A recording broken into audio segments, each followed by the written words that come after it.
Olá pessoal, a nossa aula prática de hoje é sobre o VDRL. Tá? O VDRL é uma técnica sorológica, tá? Usada para o diagnóstico da sífilis, ok? Então vamos lá. Quais seriam os objetivos da aula de hoje? Reforçar o conceito, estrutura e função de anticorpos, o princípio de funcionamento de testes sorológicos, onde nós falamos lá na aula de grupos sanguíneos, de visualização do complexo antígeno-anticorpo usando aglutinação, ver a aplicação prática profissional e a visualização da reação antígeno-anticorpo. Só que essa visualização da reação antígeno-anticorpo a gente vai ver como é uma reação de floculação. Tá? Então nós vimos já aglutinação, floculação e veremos numa próxima aula uma reação de precipitação. Muito bem, a sífilis é uma doença sexualmente transmissível ou uma doença infecciosa sexualmente transmissível causada por uma bactéria que é classificada como gram-negativa, apesar de não se escorar, escorar muito fracamente pelo gram, mas é uma espiroqueta, tá? Que tem essa estrutura mostrada aqui, novelada, chamado treponema pálido. O pálido é devido à sua fraca coloração pelo gram. Então a gente está vendo a bactéria, o treponema pálido, numa fotografia de campo escuro, do microscópio óptico de contraste de fase. Ela aparece aí refringente, à luz. A gente vê que ela realmente tem sua membrana, ela cheia dessas voltinhas aí. Muito bem, essa é uma forma de diagnóstico, tá, pessoal? Através da visualização da bactéria em amostras biológicas. Muito bem, então ela move-se por rotação do corpo em volta de filamentos. Recentemente ela foi cultivada e é um patógeno exclusivo do ser humano. Uma dificuldade com relação ao diagnóstico é a dificuldade de cultivá-la usando meios de cultura in vitro. Ela cresce em tecidos. Essa bactéria, o treponema pálido, é destruída pelo calor, falta de umidade, não resistindo muito tempo fora do ambiente. Mas ela tem uma taxa de multiplicação muito grande, que replica muito rapidamente. Muito bem, como o cultivo da bactéria é difícil, se usa no teste um antígeno não bacteriano, não específico. Apesar de hoje, com a biologia molecular, a gente poder expressar qualquer proteína da bactéria. Tá? Nós vamos falar das fases da doença. Isso tem importância clínica no diagnóstico. Tá? Então, a fase do contágio até a manifestação dos primeiros sintomas é chamada primária. Dura aí em torno de 4 semanas. Tá? Esse período aí varia de autor para autor, mas vamos colocar em torno de média. Onde essa bactéria está localizada, causando uma lesão localizada, que é indolor, eu vou mostrar. Depois dessa bactéria, por via hematogênica ou linfática, ela ganha circulação, espalha, chamado fase secundária. Ela vai provocar um número muito grande de lesões. Então, muito característicos, as chamadas roséolas sifilíticas. Isso ativa a resposta imune contra a bactéria, elimina essa bactéria, ela some, então ela acredita-se que ela vai para os tecidos e fica latente. E depois a própria resposta imune contra essa bactéria nos tecidos provoca essa fase terciária, tá? Que alguns indivíduos pode cursar como uma forma grave. né? Pode afetar o tegumento, a pele, pode afetar os ossos, pode afetar o sistema nervoso. Então, e é muito comum hoje em dia, né? É a sífilis congênita. Então ela passa verticalmente da mãe para o filho, então provocando malformação, vários problemas, né? Um problema muito sério de saúde devido ao aumento dos casos de sífilis, né? Que é uma doença fácil de tratar, né? Se as pessoas buscassem ajuda médica, então resolveria usar-se preservativos também, né? Muito bem, né? Então, sífilis primária. 90 a 95 acontece nos genitais, mas pode acontecer em qualquer parte do corpo, lábios, língua, falanges, né, couro cabeludo, não tem um local onde a bactéria ela penetra e multiplica. Então nós temos aqui uma lesão de bordos elevados, né, e seca, tá? Endurecido. Então aqui, pessoal, né, tem muita bactéria crescendo. E é uma lesão que não provoca dor, né? Acho que é uma característica aí da parede celular dessa bactéria, né? Que ela não provoca uma infiltração, infiltrado de neutrófilo. Se ela fizesse isso, ia provocar dor, ia provocar a formação de pus, então levaria então as pessoas a procurar auxílio médico, né? E ela desaparece espontaneamente sem deixar cicatriz, né? Então eu acho que é justamente porque uma inflamação, mas a lesão, né, não leva à formação de tecido fibroso, né, que caracteriza a cicatriz. Então a bactéria ganha corrente sanguínea, ganha corrente linfática e vai para todo o organismo, provocando essas lesões na face, olha, na palma da mão ou planta dos pés, chamadas de roséolas sifilíticas. Então, é um material muito contaminante que tem muita bactéria. Aqui, placas avermelhadas e bactérias, altamente contagiosos.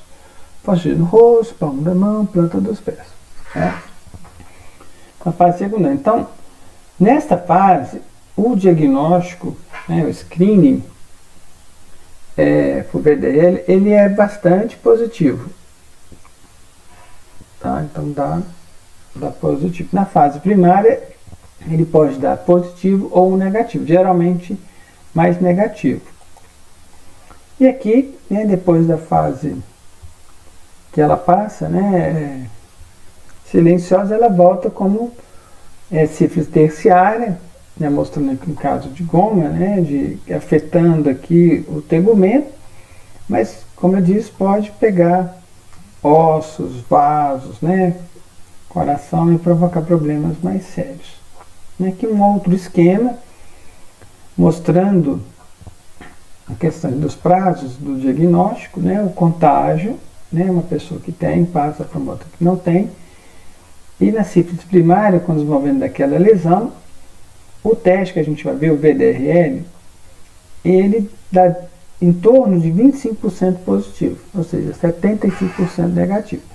Aqui daria mais positivos, seria a visualização da bactéria nos tecidos, né? Eu vou comentar sobre isso.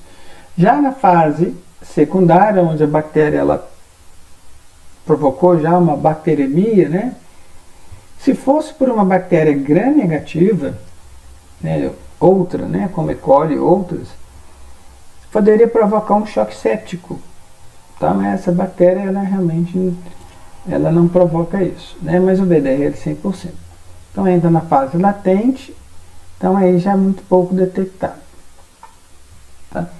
E aí tem transmissão vertical, tá? Provavelmente aqui deve haver uma bacteremia baixa, né? Para que a bactéria seja uma transmissão 100%. E aqui uma bacteremia mais acentuada, né? E aí problemas, né, são graves nas pessoas. Muito bem, né? Com relação a diagnósticos, a gente pode evidenciar bactérias através de provas diretas, né, seja visualização microscópica ou seja, por técnicas que usam coloração ou a imunofluorescência direta. A gente vê aqui, né, as bactérias coradas, né, com anticorpo marcado com fluoresceína, mostrando uma coloração amarelada. Tá? Então é indicada para sífilis primária e secundária. E aí as provas sorológicas, né, são feitas através do VDRL ou RPR. Né, serve para triagem e monitoramento do tratamento. Tá? E ela pode dar resultados negativos na sífilis primária, né, até 75%. Mas positivos em várias doenças. Nós temos aqui malária, gravidez, mononucleose, virose, tuberculose, entre outros. São doenças que ativam, tem uma resposta humoral policlonal muito grande, né? Você tem muito anticorpo sendo ativado naquele momento. E persistente, por exemplo, como a hanseníase, vichoviana e doenças autoimunes, como o lúpus. Por que isso? O antígeno usado, ele está presente também nos tecidos. Então, se a morte celular, ele pode extravasar e induzir resposta contra ele. Né? E falso negativo aqui no efeito prozona. Eu vou explicar aqui. Ou seja, o excesso de anticorpo, ele induz um falso negativo, que eu havia explicado, né, na aula de grupos sanguíneos, da questão do funcionamento do teste, tá? Porque a reação antígeno-anticorpo é reversível. Então, os testes, vou voltar aqui, não treponêmicos, como o VDRL, eles não são específicos, tá? Porque o antígeno que se usa, vamos deixar isso muito bem claro, pessoal, para vocês não confundirem, é a cardiolipina. A cardiolipina, colesterol e lecitina. Tá? Então, ele é extraído aí de tecido cardíaco, mas então ele não é da bactéria. Mas a bactéria tem expressa e ele é bastante antigênico mesmo. E nós temos os testes treponêmicos, tá? Que são testes específicos. Pode ser feito aí a imunofluorescência indireta e o ELISA, por exemplo. Tá? Só tem uma diferença entre o VDRL e os testes treponêmicos. No VDRL, os títulos de anticorpo caem rapidamente após o tratamento. O tratamento é feito com a base de penicilina e a pessoa perde esse anticorpo quando você não tem bactéria. Então, ele serve para acompanhamento, né, da terapêutica. O teste treponêmico não. Tá? A pessoa, ele mantém por muito tempo altos títulos de anticorpo. Muito bem, esse aqui é o princípio de funcionamento do teste. O efeito prozona é isso. Tá? Aqui nós temos, então, uma fase de equilíbrio com a máxima formação do complexo antígeno-anticorpo. Se eu tenho excesso de anticorpo, eu dificulto a formação. Tá? Então, isso quer dizer o efeito prozona. Então, nós temos essa curva aqui, nós temos aqui, nesses tubinhos, anticorpo, né, numa determinada concentração, a gente vai adicionando antígeno. Então, no início tem muito anticorpo, pouco antígeno. Até que a gente vê a formação aqui, no caso aqui, de uma precipitação. Tá? Então, isso aqui é chamado de zona de equivalência. Anterior à zona de equivalência, é uma zona de excesso de anticorpo, onde acontece o efeito prozona. E depois excesso de antígeno. Veja que a máxima formação é aqui, nessa faixa entre antígeno e anticorpo.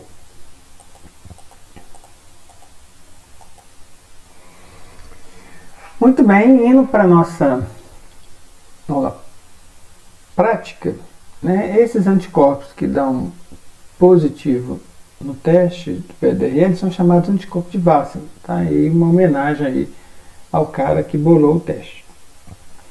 Então a gente usa uma placa escavada, chamada placa de Klein, e aí a gente adiciona 50 microlitros de soro, tá?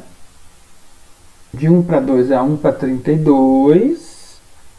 A gente pega uma amostra de 50 microlitros do soro, coloca aqui nesse primeiro pocinho, né, da placa escavada, homogeneiza e vai tirando 50 e passando para outra. Isso é chamado de diluição seriada, até 1 para 32. E adiciona aí a suspensão antigênica, que é 20 microlitros do antígeno, tá? Que tem a cardiolipina. A gente deixa agitando por no máximo 4 minutos, né, no nosso agitador, e depois faz uma visualização microscópica. O que a gente vai ver? A gente vai ver extensas redes antígeno-anticorpo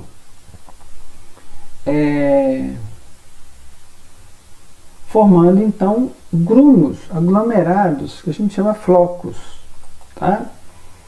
Como mostrado aqui. Aqui é como se fosse controle negativo, ou só o reagente, né, o antígeno.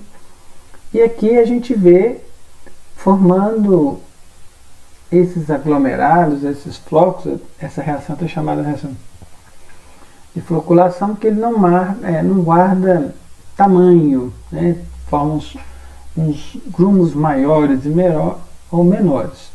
Tá? Mas isso que a gente vai ver, essa visualização no teste, né? No microscópio ou numa lupa, que a gente vê a formação desses aglomerados. Então, o anticorpo presente na amostra reage como antígeno, formando esses grumos, né, esses aglomerados aí. Então, dá positividade. Olá, pessoal. Bem-vindos a mais uma aula, né? Hoje a aula que a gente vai demonstrar é sobre o VDRE, né, que a gente tinha falado. Aí agora a gente vai partir para a execução. Então, nós vamos, né, diluir a amostra usando a placa de Klein, de 1 para 2 para 32, né, pipetando salina, fazer a diluição seriada e depois pipetar aí a solução antigênica. Tá? Então essa aqui é a nossa placa de Klein. Tá? Esse aqui é o nosso modelo, para nos ajudar a fazer a diluição seriada. Ok? Aqui é a nossa pipeta. Aqui, nossa ponteira. Muito bem, então nós vamos pipetar 50 microlitros de salina nos poços de 1 para 2 a 1 para 32. Muito bem, isso para evitar o efeito prozona, né? O excesso de anticorpo. E nós vamos pipetar também 50 microlitros nessa lâmina aqui, ó, para usar como nosso controle negativo. Tá? Vai. Muito bem, vamos pegar essa amostra, né, 50, e pipetar aqui no primeiro pocinho. Homogeneizar, evitando bolhas, tá? Pega 50, passa para o seguinte. Então, isso é chamado de diluição seriada. E o último a gente tira 50 e descarta. Então aqui, ó, está o nosso reagente, né, o nosso antígeno, já que o teste a gente vai pesquisar anticorpos anti-cardiolipina, né? Então está aqui o antígeno, é uma suspensão de cardiolipina, lecitina e colesterol. Nós vamos pingar uma gotinha do nosso reagente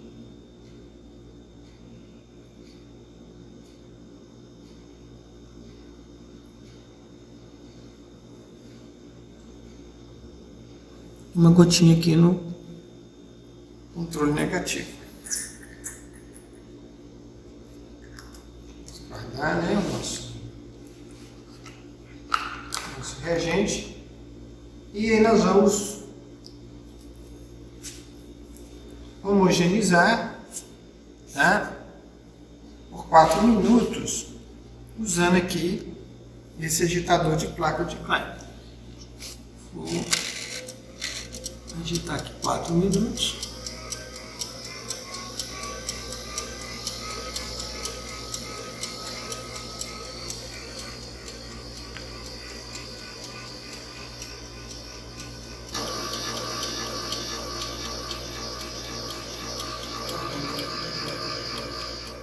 Olá pessoal, nós vamos tentar visualizar o resultado aqui usando a lupa. Vamos ver se a gente consegue. Senão vou ter que mandar por foto. Tá vendo esses aglomerados aí, ó? São os flocos, então é uma reação de floculação. Tá? Esses pontos pretos aí, esses emaranhados pretos, é a reação antígeno-anticorpo. Tá? Então a nossa amostra tem anticorpos contra a cardiolipina. Tá? Então o VDRL não é um teste específico, apesar de poder ser usado, né, para triagem, para screening, porque os pacientes apresentam esse anticorpo anti-VDRL que ele cai rapidamente após o tratamento. Então ele pode ser usado para acompanhamento da terapêutica. Isso. Nós vamos tentar ver agora o controle negativo, onde só tem o antígeno, né, o reagente lá. Tá, o que a gente não vê nada, tá? Os cristalzinhos, eles estão completamente separados e não formam grumos, tá bom?